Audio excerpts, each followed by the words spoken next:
March 24th, 1945. Berlin, Germany. The heart of the Third Reich.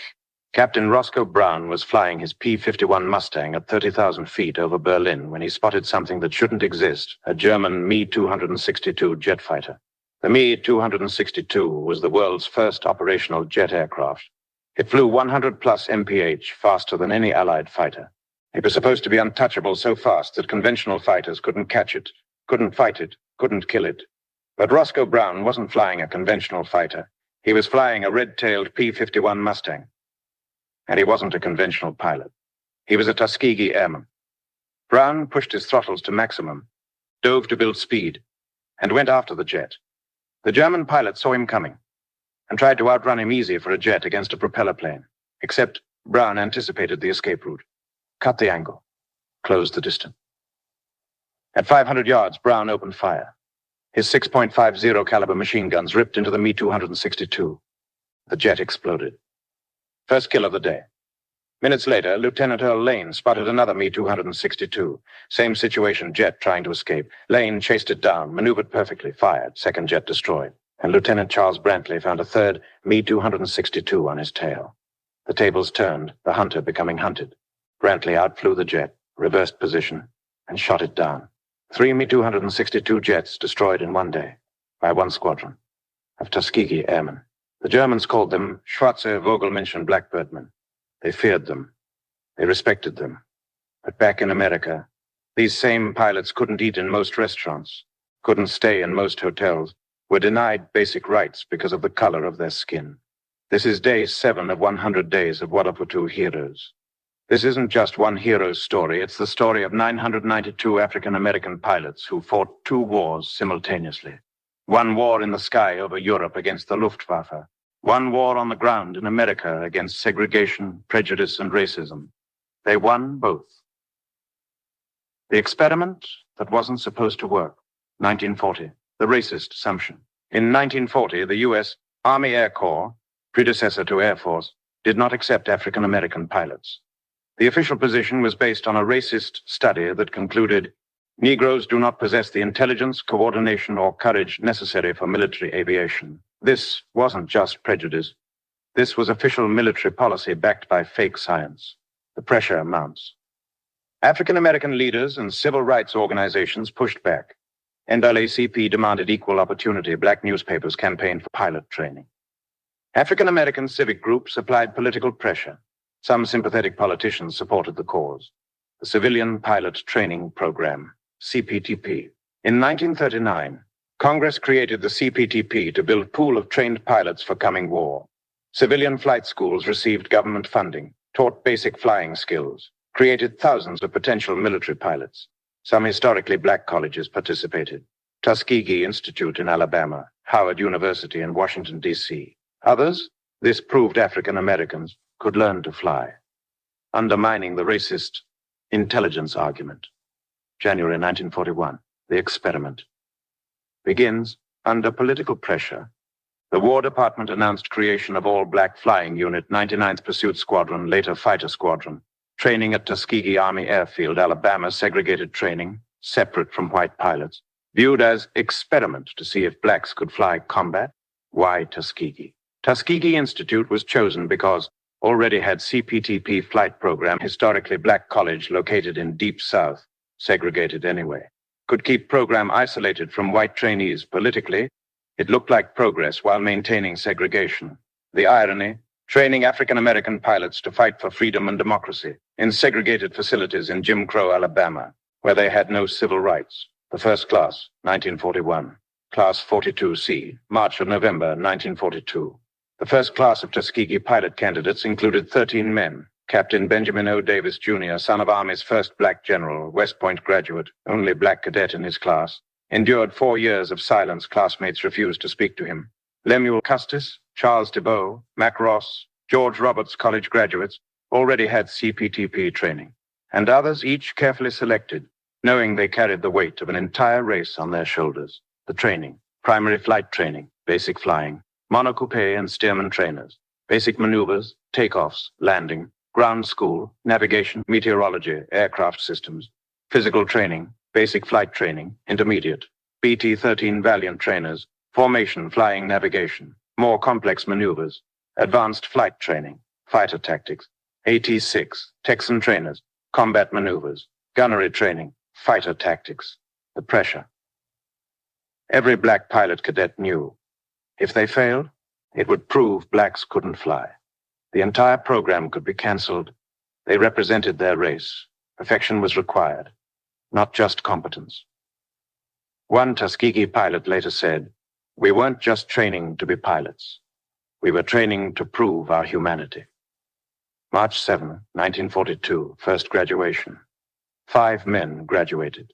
Captain Benjamin O. Davis, Jr., Lieutenant Lemuel R. Custis, Lieutenant Charles H. DeBow, Junior Lieutenant McRoss, Lieutenant George S. Roberts. These were the first African-American military pilots in U.S. history, the 99th Fighter Squadron. April 1943. By April 1943, enough pilots had graduated to form the 99th Fighter Squadron, the first all-black fighter unit. Commander Captain Benjamin O. Davis, Jr. Strength, 33 pilots, 400 support personnel. Aircraft, P-40 Warhawk fighters. Destination, North Africa, then Italy. Deployment, April 1943. The 99th shipped to North Africa in April 1943. Arrived in Morocco, moved to Tunisia. Assigned to tactical air operations supporting Allied invasion of Italy. First combat mission, June 2, 1943.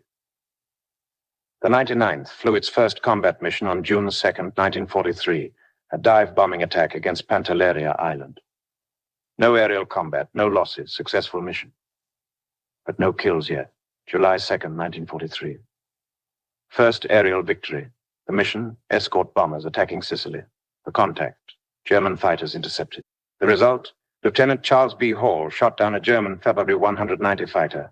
First aerial victory for an African-American pilot in U.S. military history. Hall's wingman confirmed the kill. Ground observers confirmed, no doubt. The racist assumption that blacks couldn't fly combat was destroyed that day over Sicily.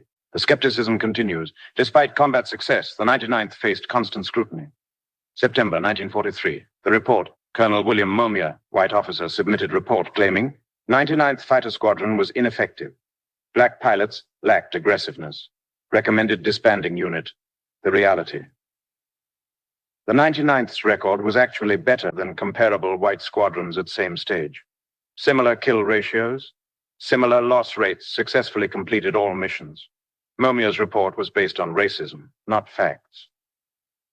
The defense, Colonel Benjamin O. Davis, Jr. traveled to Washington to defend his squadron, presented actual combat statistics, refuted claims of ineffectiveness, demanded fair evaluation. The verdict, War Department reviewed data and concluded 99th Fighter Squadron's performance was satisfactory and comparable to other fighter squadrons. The unit would continue. The 332nd Fighter Group, 1944.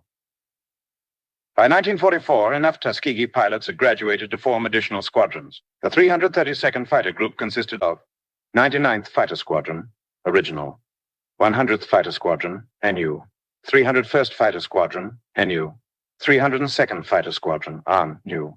Commander, Lieutenant Colonel Benjamin O. Davis, Jr., promoted. Strength, 992 pilots would eventually train at Tuskegee. Approximately 450 deployed overseas. New aircraft, P-51 Mustang. In 1944, the 332nd transitioned from P-40 Warhawks to P-51 Mustangs. P-51 Mustang specs. Top speed, 437 miles per hour. Range, 1,650 miles. With drop tanks. Armament, 6.50 caliber machine guns, considered best fighter of what it did. The red tails, the 332nd painted distinctive markings on their P-51S. Tail painted solid red. Easily recognizable became their trademark. Bomber crews learned, if you see red tails, you're safe. Those are our boys. German pilots learned. If you see red tails, you're in trouble. The mission bomber escort. Starting January 1944, the 332nd's primary mission was bomber escort. The problem, American B-17 and B-24 bombers were getting massacred by German fighters over Germany. Bombing runs deep into Germany. Fighter escorts had to turn back. Not enough fuel. German fighters attacked unescorted bombers. Bomber losses were catastrophic, sometimes 10 to 20% per mission. The solution, P-51 Mustangs with long range could escort bombers all the way to target and back. The 332nds approach. Most fighter groups would escort bombers to target. If German fighters appeared, break off to engage, leave some bombers unprotected while chasing kills. The 332nds doctrine. Davis's orders. Stay with the bombers. Don't chase kills if it means leaving bombers exposed. Priority, protect bombers, not rack up personal scores. Only engage when bombers directly threatened. The result, the lowest loss rate, bomber loss statistics. Bombers lost while under escort. Average fighter group, 46 bombers lost 332nd Fighter Group. 27 bombers lost. 41% fewer losses than average. This wasn't luck. This was discipline. This was mission focus over personal glory. The reputation. Bomber crews requested the Red Tails by name. Get us the Red Tails. Those boys will bring us home. Word spread. Safest escort Tuskegee Airmen. The combat record. March 1944, June 1945. The 332nd compiled incredible record. Aerial victories. 112 German aircraft destroyed in air, 150 plus damaged or probable kills, 950 plus ground targets destroyed. Trains, trucks, aircraft on ground. Losses. 66 pilots killed in action, 32 captured as POWs. Approximately 100 aircraft lost, combat and accidents. Missions, 1,578 combat missions, 15,533 sorties, individual flights, 179 bomber escort missions. The myth versus reality. The myth. The Tuskegee Airmen never lost a bomber. The reality. They lost 27 bombers, still the lowest rate. The myth arose because their record was so good compared to others. Bomber crews loved them. Story got exaggerated over time, but the real story is actually more impressive. They lost 41% fewer bombers than average. They prioritized mission over personal glory. They proved through 15,533 sorties that black pilots were better than average. March 24, 1945. The three jets. Back to where we started, March 24, 1945, over Berlin. The Me-262 jet fighter. The Messerschmitt Me-262 was Germany's secret weapon. World's first operational jet fighter, top speed. 540 plus mph, 100 plus mph, faster than P-51. Armament, 430. Cannons, devastating. Could outclimb any Allied fighter. The problem, Allied fighters couldn't catch Me-262S in straight chase.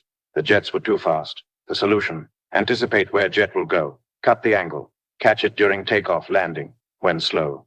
Or outmaneuver it. Jets weren't agile at high speed. Captain Roscoe Brown, flying P-51, Mustang, spotted Me-262. Anticipated escape route, cut angle, fired at 500 yards, destroyed jet, Lieutenant Earl Lane. Spotted second, Me-262, chased it down, maneuvered into position, fired, destroyed second jet, Lieutenant Charles Brantley. Me-262 on his tail, dangerous position, outmaneuvered jet, P-51 more agile, reversed position, destroyed third jet. 3 Me-262 jets destroyed in one day by one squadron. The German pilots flying those jets were experienced, skilled veterans flying the most advanced aircraft in the world. The Tuskegee Airmen shot them down anyway. The German reaction. Captured German pilots and documents revealed Germans respected red tails, warned each other, Schwarze Vogelmenschen, black birdmen, were dangerous, considered them among best Allied fighter pilots. The Luftwaffe, flying for a regime built on racial superiority ideology, had to admit these black American pilots were superior to their own pilots. The ultimate irony. Hitler's master race ideology destroyed in aerial combat by men Hitler considered inferior. Nazi racial theories shattered by bullets from red-tailed P-51S flown by black Americans back home.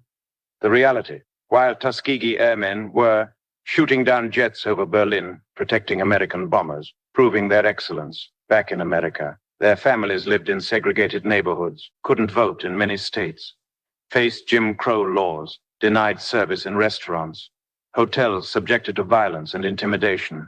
The Freeman Field Mutiny, April 1945. In April 1945, 162 black officers at Freeman Field, Indiana, were arrested for entering the whites-only officers' club. They were protesting segregation, refusing to accept second-class treatment while serving their country. This became known as Freeman Field Mutiny, one of the largest acts of collective resistance to segregation in military history.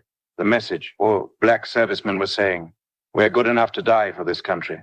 We're good enough to be treated equally. The war ends May-August 1945. Germany surrendered May 8, 1945. Japan surrendered August 15, 1945. The Tuskegee Airmen had proven themselves in combat, compiled one of best records in military destroyed racist assumptions, earned respect of enemy and allies, but they returned home to segregation, discrimination, lack of opportunity, continued prejudice. Many couldn't get commercial pilot jobs because airlines wouldn't hire black pilots. July the 26th, 1948. Executive Order 9981.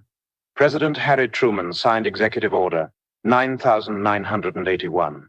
It is hereby declared to be the policy of the President that there shall be equality of treatment and opportunity for all persons in the armed services without regard to race, color, religion, or national origin. This desegregated the U.S. military. The Tuskegee Airmen's combat record was instrumental in this decision, proved black servicemen could perform at highest level, made segregation indefensible, provided undeniable evidence of capability. The legacy, military integration, U.S. military desegregated 1948 to 1954. Tuskegee Airmen paved the way. Their success made integration inevitable. Civil rights movement demonstrated effectiveness of excellence as protest inspired future civil rights leaders, proved that discrimination couldn't survive confrontation with facts. Aviation opened doors for black pilots in military and civilian aviation. First black astronaut, Guion Bluford. Inspired by Tuskegee Airmen, countless black pilots cite them as inspiration. American culture became symbols of courage and perseverance. Subject of books, movies, documentaries taught in schools as civil rights pioneers. The numbers, training, 1941 to 1946. Pilots trained at Tuskegee, 992. Graduated 996. 4 were trained elsewhere. Support personnel, 14,000. Combat record. Aerial victories. 112 confirmed aircraft destroyed on ground. 150-plus locomotives, rolling stock destroyed. 950-plus ships, boats destroyed. Numerous bomber escort missions. 179 total combat missions. 1,578 total sorties. 15,533 bombers lost under escort. 27 versus 46 average. Casualties killed in action, 66 prisoners of war. 32 aircraft lost. Approximately 100. Awards, Distinguished Flying Crosses, 96 Silver Stars, 14 Bronze Stars, 744 Air Medals, 744 Purple Hearts. Numerous Distinguished Unit Citation, 332nd Fighter Group Congressional Gold Medal, 2007. Collective Award to all Tuskegee Airmen. Individuals. Some notable Tuskegee Airmen. Colonel Benjamin O. Davis, Jr. First Commander 99th and 332nd retired as U.S. Air Force General. First black general in Air Force. Commanded multiple units throughout career, led the way for integration. Lieutenant Colonel Lee Archer. First black pilot to shoot down multiple enemy aircraft in one day. Shot down 4 German planes in one mission, called ACE. Though officially credited with 4.5 kills. Captain Roscoe Brown. Shot down Me-262. Jet later became university president. Education advocate. Lived to 94. Died 2016. Lieutenant Charles Brantley. Shot down Me-262 jet. Multiple aerial victories. Later civil rights advocate. And 988 other pilots whose names deserve to be remembered. The recognition too long delayed. For decades after World War II, Tuskegee Airmen didn't receive proper recognition. Many couldn't find jobs as pilots faced continued discrimination, stories largely forgotten. 1995, Tuskegee Airmen National Historic Site established. 2007, Congressional Gold Medal awarded collectively to all Tuskegee Airmen. 2012, movie Red Tails, George Lucas brought story to new generation. The irony, fought to destroy Nazi racial ideology abroad, returned home to American racial discrimination, took decades for America to properly honor them. But they never stopped fighting, just changed battlefields from sky to society. What the Tuskegee Airmen proved. 1. Excellence defeats prejudice. When confronted with undeniable evidence of capability, discrimination becomes indefensible. 2. Dignity requires fighting. Change doesn't happen by asking nicely. Tuskegee Airmen forced America to confront its racism. 3. Representation matters. Every black pilot, astronaut, or aviator since owes debt to these pioneers. 4. Mission over glory. The 332nd prioritized protecting bombers over personal kill counts. and became more effective because of it. 5. Courage has many forms. Physical courage to face enemy fire. Moral courage to face discrimination at home. March 24th, 1945. 3 Mi-262 jets destroyed. By pilots the Germans respected and feared. But who couldn't eat at most American restaurants? 992 pilots trained. 112 enemy aircraft destroyed. 27 bombers lost. Lowest rate. 96 distinguished flying crosses earned. Fought Nazis in the sky. Fought racism on the ground. Won both wars. That's the Tuskegee Airmen. The Red Tails. The Schwarze Vogelmenschen.